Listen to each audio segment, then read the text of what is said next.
था। एक साहूकार था जिसके 7 बेटे थे, 7 बहुएं तथा एक बेटी थी। दीपावली से पहले कार्तिक वदी अष्टमी को 7 बहुएं अपनी इकलौती ननद के साथ जंगल में खदान से मिट्टी लेने गई। जहाँ से वे मिट्टी खोद रही थी वहीं पर साहू सेही की मांद थी।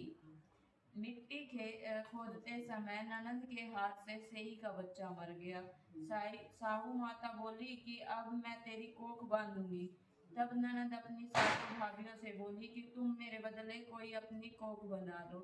सब भाभियों ने अपनी अपनी कोख बंधवाने से इनकार कर दिया, परंतु छोटी भाभी सोचने लगी, यदि मैं कोख न बंधवाऊंगी तो सासू जी नाराज हो जाएंगी।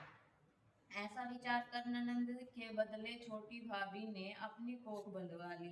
इसके बाद जब इसके जो भी बच्चा होता तो 7 दिन बाद मर जाता। एक दिन साहूकार की स्त्री ने पंडित जी को बुलाकर पूछा कि क्या बात है कि मेरी एक बहू की संतान 7वें दिन क्यों मर जाती है। तब पंडित जी ने कहा कि तुम काली गाय की पूजा करो। काली गाय साहू माता की भाईली है, वह इसकी कोख छोड़ देगी, तब तब तेरा बच्चा जिएगा। इसके बाद से वह बहू प्रातः काल उठकर चुपचाप काली गाय के नीचे सफाई आदि कर जाती। एक दिन गौ माता बोली कि आजकल कौन मेरी सेवा कर रहा है, सो आज देखूंगी। गौ माता खूब तड़के जागी तो क्या देखती है कि एक साहूकार के बेटे की बहू उसके नीचे सफाई आदि कर रही है।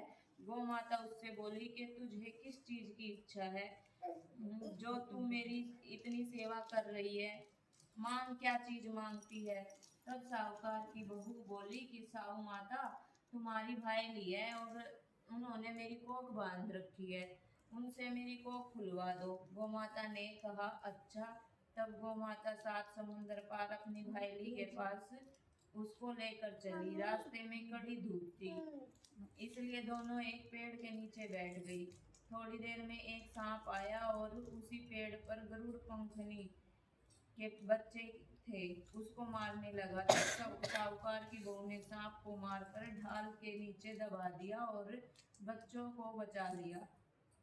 थोड़ी देर में गरुड़ पंखनी आई तो वहां खून पड़ा देखकर साहूकार की बहू के चोंच मारने लगी। तब साहूकारनी बोली कि मैंने तेरे बच्चे को मारा नहीं, बल्कि सांप तेरे बच्चों को डसने आया था।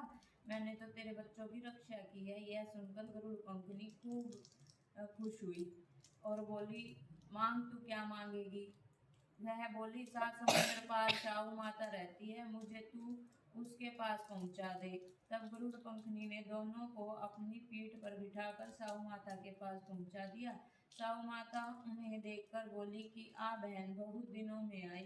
फिर कहने लगे, बहन, मेरे सिर में जुएं पड़ गए हैं। तब सुरई के कहने पर साहूकार की बहू ने सलाई से उसकी जुएं निकाल दी। इस पर साहू माता प्रसन्न होकर बोली, तेरे 7 बेटे और 7 बहुएं हों।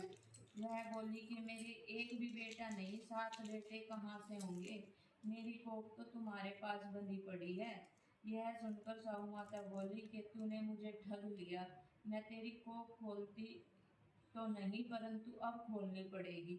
जा, तेरे घर तुझे 7 बेटे और 7 बहुएं मिलेंगी, तू जाकर उजमन करना, 7 अहोई बनाकर 7 कढ़ाई करना। वह लौटकर घर आई तो वहां देखा 7 बेटे और 7 बहुएं थी।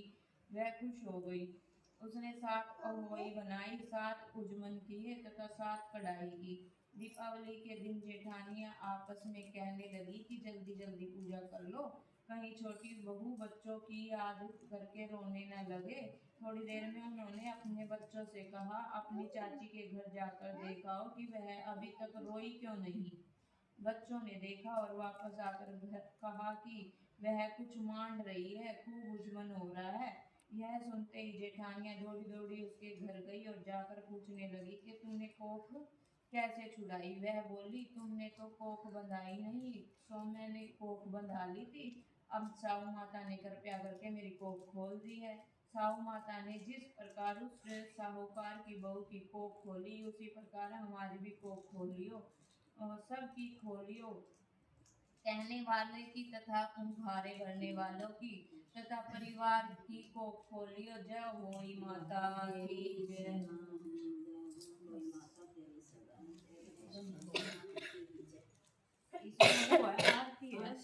बैठो, इधर बैठो, आप बैठ जाओ। दोनों जा करेंगे उधर उधर